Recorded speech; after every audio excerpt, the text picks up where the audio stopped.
Within a quarter hour, every officer in Yulen's army had gathered in the main lodge as news swept the compound about Bearinger. When the battle lord strode into the hall to give them their orders, he was aware of the figure standing before the fireplace with a devastated look on her face. He took a deep breath and turned to face his men. Bearinger is under siege from the Bloods. They need reinforcements, and they need them now. I'm taking 100 men in full battle armor. Maston, you're staying here. Sir? The second was stunned to hear his orders.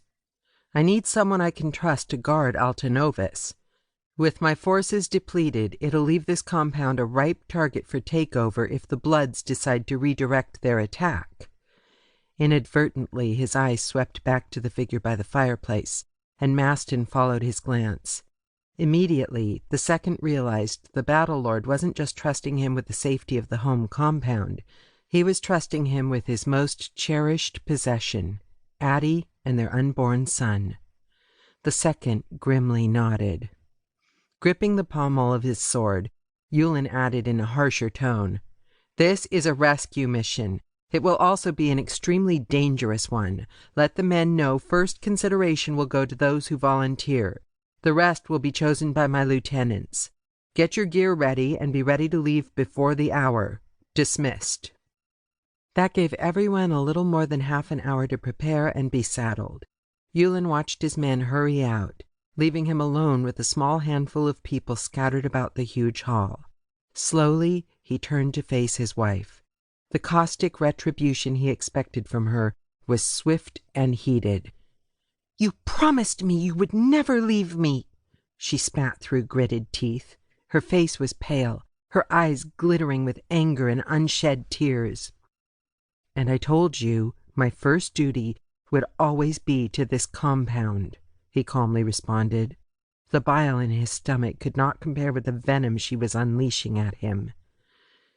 Atty wasn't as furious as she was terrified. They both knew it.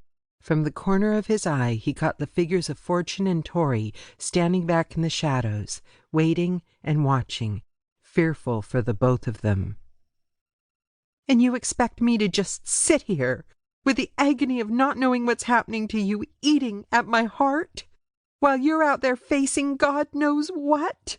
Atty cried softly. She was clutching the edges of her coat, as if she were freezing. Yulen started to walk toward her when the import of what she'd said slammed into his brain, and he gasped. In a dark voice he ordered, "You're staying here, Atty. You're not coming after us." Her reply was a stony stare. Yulen could feel the heat of his anger flooding his face and neck. "I forbid you!" Still, she remained silent, except for the slight upward tilt of her chin. She was daring him, and her audacity for the first time in their marriage grated on him. "Promise me you will not follow us once we leave." Blue-gray eyes challenged blue-gray eyes. The air between them sizzled with tension.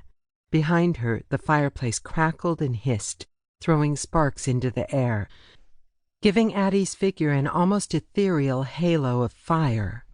Realizing that force would not persuade her, Yulen tried a different tactic. "Atty, why would you even consider coming along? Why would you even risk our son?" "You need me," she whispered. "I need you safe," he immediately argued back. "I need to know you're here, alive and safe and waiting for me. I need my mind clear of any worry about you, so I can concentrate on what I need to do to save my compound and my people." "And who'll watch your back?" she demanded tearfully. "Who watched my back before I found you?" he challenged in return. "My men are very capable of backing me up. It's what they've been trained to do. You, on the other hand—" "Do you honestly think I can sit here day after day and do nothing?" she cried out to him.